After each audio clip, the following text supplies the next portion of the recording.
ஒவ்வொருத்தருமே பாருங்கள், அவங்க பிறக்கிற நேரத்தில் அன்றைய நாள், நேரம், அன்றைய தினம் இதெல்லாம் எப்படி இருக்குது அப்படிங்கிறத தெரிஞ்சு ஒரு மனிதனோட ஜாதகம் கணிக்கப்படுது. ஒரு மனிதனோட ராசியும் அப்படி தான் கணிக்கப்படுது. அந்த வகையில் 12 ராசிகள்லையுமே 4வது ராசியாக வர்றது தான் இந்த கடகம். இந்த கடக ராசியில் பிறந்தவங்க வாழ்நாள் முழுக்கவுமே நல்ல பலன்களை பெற நீங்கள் என்ன செய்யணும், என்ன செஞ்சால் நன்மைகளை பெற முடியும், அந்த இறை வழிபாடு என்ன, இந்த இறை வழிபாட்டால் செய்யக்கூடிய பரிகாரம் என்ன, இந்த பற்றின ஒரு முழுமையான தகவலையும் தான் உங்களுக்காக இப்போ இந்த பதிவில் நாங்கள் சொல்லியிருக்கோம். இந்த பதிவை கடகராசிக்காரங்களை பொறுத்த வரைக்கும் ஒரு பயனுள்ள பதிவு அப்படின்னு கூட சொல்லலாம். ஸோ ஸ்கிப் பண்ணாமல் முழுமையாக பாருங்கள். கடகராசிக்காரங்க சந்திரனை ராசி அதிபதியாக கொண்டதுனால நீங்கள் பாருங்கள், வெள்ளிக்கிழமையில் சிவபெருமான் வழிபாடு செய்வது சிறப்பானதாக இருக்கும். உங்களுக்கு சிவபெருமான் பிடிக்கும் அப்படின்னா ஓம் நம சிவாயா போற்றி அப்படிங்கிற மந்திரத்தை மறக்காமல் 3 முறை பதிவிடவும் செய்யுங்க. இறைவனோட அருளால் எல்லாமே நீங்கள் நினச்சபடி நல்லதாக நடக்கும். உங்களுடைய சுய ஜாதக கணிப்பை எளிய முறையில் நீங்கள் கணிக்கணும், எதிர்காலத்தை பற்றி விரைவாக தெரிஞ்சுக்கணும்னு நினச்சிங்கன்னா டிஸ்கிரிப்ஷனில் பாருங்கள், ஜோதிடரோட நம்பர் கொடுத்துருக்கோம். அந்த நம்பருக்கு நீங்கள் எங்கே இருந்தாலும் சரி ஃபோன் பண்ணாலே போதும். ஃபோன் பண்ணி உங்கள் ஜாதக கணிப்பை நீங்கள் எளிய முறையில் தெரிஞ்சுக்கலாம். எல்லா வகையிலுமே சிறப்பான உயர்வை இதனால் நீங்கள் பெற முடியும். கடகம் அப்படிங்கிற வார்த்தையை பாருங்கள், கற்கடகம் அப்படின்னு சொல்லக்கூடிய சமஸ்கிருத வார்த்தையிலிருந்து உருவாகக்கூடிய ஒரு வார்த்தை. இந்த வார்த்தையோட பொருள் நண்டு குறிக்குது. நண்டு பொதுவாக பாருங்கள் தண்ணியில் வாழ்கிற ஒரு உயிரினமாக இருக்குது. பஞ்சபூதத்தில் நீரை ஆளக்கூடிய கிரகமும் சந்திரன். இந்த சந்திரன் தான் உங்கள் ராசி அதிபதியாக இருக்கிறாரு. இதனால் சந்திர பகவானோட சொந்த ராசியாகவும் கடக ராசியாக இருக்கிறதுனால பெருசாக ஆச்சரியம் இல்லை. நீர் ராசி, நீரின் அதிபதி சந்திரன், அதனால் இதெல்லாம் ஒத்து போகிறது இயல்பாக இருக்கிறது தான். சந்திர பகவானை மனோகாரகன் அப்படின்னு சொல்லுவாங்க.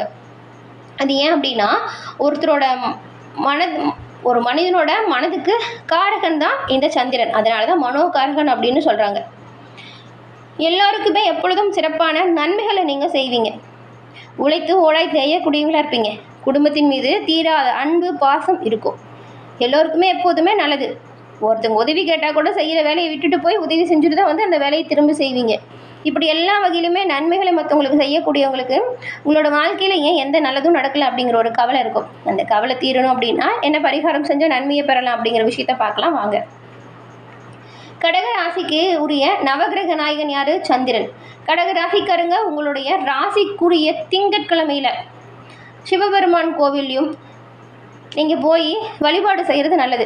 அப்படி சிவபெருமானுக்கு பாலபிஷேகம் செய்து வழிபட்டு வருவதால் உங்களோட வாழ்க்கையில் இருக்கக்கூடிய கிரக தோஷங்கள், கர்ம தோஷங்கள் இது எல்லாமே உங்களை விட்டு கண்டிப்பாக நீங்கும். ஏன்னா சிவனின் பரிபூர்ண அருளையும் பெறக்கூடிய அம்சம் உங்களுக்கு இயல்பாகவே இருக்குங்க. அதனால் திங்கட்கிழமையில் சிவபெருமான் கோவிலில் சிவனுக்கு பாலாபிஷேகம் செஞ்சு வழிபடுங்க. கண்டிப்பாக கிரக தோஷம், கர்ம தோஷம் நீங்கும். நல்ல ஒரு உயர்வு உங்களுக்கு ஏற்படும். அதே போல் பௌர்ணமி தினத்துக்கு முன்னிரவு நேரத்தில் பாருங்கள், வானத்தில் பூரண சந்திரன் தெரியும். அந்த பூரண சந்திர தரிசனம் செய்வது உங்களோட வாழ்க்கையிலையும் நன்மைகளை ஏற்படுத்தும். மனதிலையுமே நேர்மறையான சக்திகளை அதிகரித்து கொடுக்கும். சந்திர பகவான் ஒரு மனிதனுக்கு தாயின் ஸ்தானத்தில் இருக்கக்கூடிய கிரகம். கடகராசிக்காரங்க தினம்தோறும் உங்களோட தாயாரை வணங்கி அவங்களோட ஆசைகளை பெறுவதாலையுமே உங்களோட வாழ்க்கையில் நல்ல ஒரு நன்மைகளையும் சிறப்பான உயர்வையும் கண்டிப்பாக பெற முடியும். மாதத்தில் ஒரு முறையாச்சும் கோவில் இல்லைன்னா துறவிகள், ஏழைகள் இருக்காங்க இல்லையா, அவங்களுக்கு அரிசியை தானமாக கொடுங்க. இது எப்பேற்பட்ட ஒரு துரதிருஷ்டியுமே உங்களை விட்டு நீக்கும். இது ஒரு சிறப்பான பரிகாரமாக நீங்கள் பார்க்கலாம். இந்த அரிசியை தானமாக நீங்கள் இல்லாதவங்களுக்கு கொடுங்க. கண்டிப்பாக நன்மையை நீங்கள் பெறலாம். கோடை காலத்தில் இப்போது மக்களுக்கெல்லாம் நிறைய தாகம் இருக்குன்னு வச்சுக்கோங்களேன். இந்த தண்ணீர் பந்தல் வைக்கிறது, விலங்குகளோட தாகம் தீர்க்கிறது, இந்த தாகம் தீர்க்க தண்ணீர் தொட்டி வச்சு தரது, இதெல்லாம் ரொம்பவுமே நல்லது.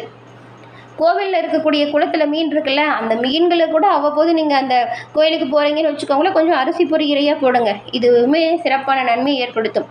இப்போ சொன்னது எல்லாமே கேட்குறதுக்கு ரொம்பவும் சின்ன விஷயம் போல தான் இருக்கும். ஆனால் இதை செஞ்சு பாருங்கள், கண்டிப்பாக நன்மைகளை நீங்கள் பெற முடியும். இது எல்லாமே கடகராசிக்குரிய பரிகாரமாக இருக்குங்க. இந்த சின்ன சின்ன விஷயத்தையுமே நீங்கள் தொடர்ந்து செய்யுங்க. கண்டிப்பாக நல்ல ஒரு உயர்வை நீங்கள் பெறலாம். பெருசாக செலவு பண்ணி நிறைய இடத்துக்கு போகணும் அப்படிலாம் இல்லை. உங்களால் இது எல்லாமே முடிகிற விஷயந்தான். உங்களுக்கு என்ன ஒரு விஷயம் எளிதில் கிடைக்குதோ அதை பண்ணுங்கள். கண்டிப்பாக நன்மைகளை நீங்கள் பெறலாம். சிவபெருமானின் அம்சம் நிறைந்த ராசி அப்படிங்கிறதுனால கண்டிப்பாக எல்லா வகையிலுமே நீங்கள் நன்மைகளை பெறுவீங்க. சரி நண்பர்களே, வாங்க நாம இந்த வாரத்தோட கிரகநிலை எப்படி அமைஞ்சிருக்கு, இந்த ஒரு கிரக சூழல் என்ன மாதிரியான மாற்றங்களை உங்களுக்கு ஏற்படுத்தும் அப்படிங்கிறத தொடர்ந்து நம்ம பார்க்கலாம். கடகராசியை பொறுத்த வரைக்கும் புனர்பூசம், பூசம், ஆயில்யம் இந்த 3 நட்சத்திரங்களுமே அமைஞ்சிருக்கு. இந்த வாரம் கிரக நிலைகளை பொறுத்த வரைக்கும் தனவாக்கு குடும்பஸ்தானம் இதில் பாருங்கள் கேது பகவான் இருக்கிறாரு. அஷ்டமஸ்தானத்தில் புதன், ராகு, செவ்வாய் இருக்காங்க. பாக்கியஸ்தானம் இதில் சுக்கிரனோட சூரியன், சனியும் இருக்காங்க. அயனசயன போகஸ்தானத்தில் குரு, சந்திரன் இருக்காங்க. இப்படி ஒரு கிரக நிலை உருவாகிருக்கு. இந்த கிரக நிலைகளை பொறுத்த இந்த வாரம் எந்த விஷயம்லாம் உங்களுக்கு சாதகமாக நடக்க போகுது அப்படின்னு பார்க்கலாம். இந்த அமைப்புகளால் நீங்கள் நினச்சதெல்லாம் கரெக்டாக அது போலவே நிறைவேறுமா, உங்களுக்கு என்ன பலமாக இருக்கும், என்ன பலவீனமாக இருக்கும், எந்த விஷயத்தில் நீங்கள் கவனமாக செயல்படணும் அப்படிங்கிறத விரிவாக நாம் இப்போ பார்க்கலாம். இந்த வாரத்தை பொறுத்த வரைக்கும் கடகராசிக்காரங்க, உங்களுடைய குடும்பத்தில் நல்ல ஒரு ஒற்றுமை அதிகரித்து காணக்கூடிய வாய்ப்பு ஏற்படுது. இதுக்கு முன்னாடி ஏதாவது சண்டை சச்சரவு இருந்தால் பாருங்களேன், அதெல்லாம் இந்த வாரம் மாறும். குடும்பத்தில் ஒரு சந்தோஷமான சூழல் ஏற்பட வாய்ப்பு இருக்குது. விட்டு கொடுத்து அனுசரித்து போகிறது நல்லது. அதே போல் அரசாங்க அதிகாரிகள் பொறுத்த வரைக்கும் உங்களோட வேலையில் நீங்கள் சிறப்பான உயர்வு, அனுகூலமான செயல்களில் உங்களுக்கு தேவையான விஷயம் எல்லாமே சமயத்தில் கிடைக்கும். பூமி தொடர்பான விற்பனை தொழில் செய்கிறவங்களுக்கெல்லாம் தொழில் வாய்ப்பு நல்ல ஒரு லாபம் பெறக்கூடிய அமைப்பு இருக்குது. உத்தியோகஸ்தர்களுக்கு, அரசு துறையில் இருக்கிறவங்களுக்கெல்லாம் அதிகார பதவி ஏற்படலாம். ஆனாலும் சிலரோட குறுக்கீடுகள் உங்களுக்கு சோர்வு மனப்பான்மை கொடுக்கும். கவனமாக இருங்க. கூட இருக்கிறவங்ககிட்ட எச்சரிக்கையாக பழகிறது நல்லது. அதே போல் இந்த வாரத்தில் பொறுத்த வரைக்கும் நீங்கள் தொழில், குடும்பம், வியாபாரம் அப்படின்னு எல்லா விஷயத்துலையுமே ரொம்பவுமே கவனமாக எச்சரிக்கையாக செயல்படணுங்க. எடுத்துமா கவுத்துமான்னு எதுவுமே பண்ணக்கூடாது. அதே போல் பின்னர் வரும் காலங்களில் தகுந்த ஆலோசனைகள் கிடைக்கப்படும். உங்களோட பணியில் பிரச்சனை இருந்தாலுமே அது தீரும், பெருசாக ஆபத்தில்லை. தொழிலதிபர்கள் தங்கள் நிறுவனத்திலோட பேரை, அதாவது புகழை பரப்ப நிறைய பாருங்கள் விளம்பர யுக்திகளை கையாள்வீங்க. அதே போல் வாகனம் வச்சுருக்கிறவங்க வாகன பராமரிப்புக்காக செலவு செய்ய வேண்டிய சூழல் உருவாகுது. பெண்கள் பணி சுமைகள் காரணமாக மனக்குழப்பம், தூக்கின்மை கூட வரலாங்க. ஆனால் போட்டு நீங்கள் குழப்பிக்காதீங்க, தெளிவாக யோசிச்சு பண்ணுங்கள், எல்லாமே சரியாகக்கூடியது தான். புத்திர பாக்கி அமைப்பு அனுகூலமான நிலையில் இருக்குது. மாணவ மாணவிகள் சிறப்பான பலனை இந்த வாரம் எதிர்பார்க்கலாம். நல்ல மதிப்பெண்கள் கிடைக்கக்கூடிய யோகமான காலகட்டம் இது. மேல் படிப்பு விரும்பிய மாணவர்களுக்கு விரும்பிய பாடம் கிடைக்கும். வழக்கு விவகாரத்தில் உங்களுக்கு சாதகமான சூழல் இருக்குது. ஏன் கைவிட்டு போன பொருள் கூட மீண்டும் உங்களுக்கு கிடைப்பதற்கான யோகம் உண்டாகுவதற்கு இந்த வாரம். கடகராசிக்காரங்களை பொறுத்த வரைக்கும் இந்த வாரம் உயர்வு தாழ்வு ரெண்டுமே கலந்துருக்கு. அதனால் கவனமாக செயல்பட்டால் நல்லது. சில இடத்துல வேலை கொஞ்சம் போராட்டம் நிறைந்ததாக கூட இருக்கும், சில இடத்துல சவாலாக கூட இருக்கும். அதனால தான் கவனமாக இருங்க அப்படின்னு சொல்கிறோம். உத்தியோக ரீதியாக நல்ல ஒரு உயர்வு ஏற்படுது. உங்களுக்கான வேலையை சரியாக செஞ்சாலே போதும், சிறப்பான உயர்வு நீங்கள் பெறலாம். நீங்கள் எதிர்பார்த்த ஒரு காரியம் கொஞ்சம் தாமதமாக நடக்கும், அதனால் கவலைப்படாதீங்க. வியாபாரத்தை பொறுத்த வரைக்கும் விற்பனை, லாபம் இது எல்லாமே அதிகரிக்குது. விற்பனையும் லாபமும் அதிகரிக்கிறதுனால உங்களோட கையிருப்பு உயரும். புதிய முயற்சிகளில் தைரியமாக ஈடுபடலாம் இந்த வாரம். குடும்பத்தில் இருந்து வந்த சிக்கல் நீங்கி நல்ல ஒரு சந்தோஷமான சூழல் உங்களோட வீட்டில் இருக்கும். நிம்மதி அதிகரிக்கும், பிள்ளைங்களால் மகிழ்ச்சி வரும். அலுவலகத்தை பொறுத்த வரைக்கும் வேலை எழுத்தும் இருக்கும். பதவி உயர்வு, சம்பள உயர்வு கிடைக்கக்கூடிய வாய்ப்பு கூட இருக்குது. வியாபாரத்தில் எதிர்பார்த்த வருமானம் நல்ல ஒரு லாபமாக இருக்கும். தொழிலை நம்பிக்கையோடு மேம்படுத்துங்க. குடும்பத்தில் இருந்த சங்கடம் தானாக விலகும். பிள்ளைங்களால் மகிழ்ச்சியும் நிம்மதியும் இருக்கும். பெரியவங்களோட ஆதரவு பக்கபலமாக இருக்கும். குடும்பத்துக்காக பண வரவு அதிகரிக்க நீங்கள் கொஞ்சம் பாடுபட்டு உழைக்க வேண்டியதாக இருக்கும். கலைத்துறையில் இருக்கிறவங்களுக்குமே நல்ல ஒரு புகழ், நல்ல ஒரு செல்வாக்கு கிடைக்கக்கூடிய அமைப்பு இப்போ உண்டாகிருக்கு. புதிய முதலீடுகள் செய்யலாம் அப்படின்னு சொன்னோம். அப்படி செய்யும் பொழுது அந்த புதிய முதலீடுகளில் நிதானமாக கவனமாக செயல்படுத்துறது நல்லது. புனர்பூசம் 4ஆம் பாதம் கொண்டவங்களுக்கு இந்த வாரம் எந்த ஒரு விஷயமா இருந்தாலும் சரி வேகமாக செயல்படணும் அப்படிங்கிற எண்ணம் அதிகரிக்கும் பாருங்கள். இதுக்கு முன்னாடி ரொம்பவுமே மந்தமான சூழலாக இருந்தவங்களோட வாழ்க்கையில இப்போ நல்ல ஒரு வேகம் பிடிக்கும். குடும்பத்திலையுமே கணவன் மனைவிக்கு இடையே இருந்த மனஸ்தாபம், சண்டை, சச்சரவுகள் இது எல்லாமே உங்களை விட்டு நீங்கி உங்களுக்குள்ள நல்ல ஒரு ஒற்றுமையான நிலை உருவாகுது பாருங்கள். பிள்ளைங்க நீங்கள் சொல்கிறத கேட்டு நடப்பாங்க.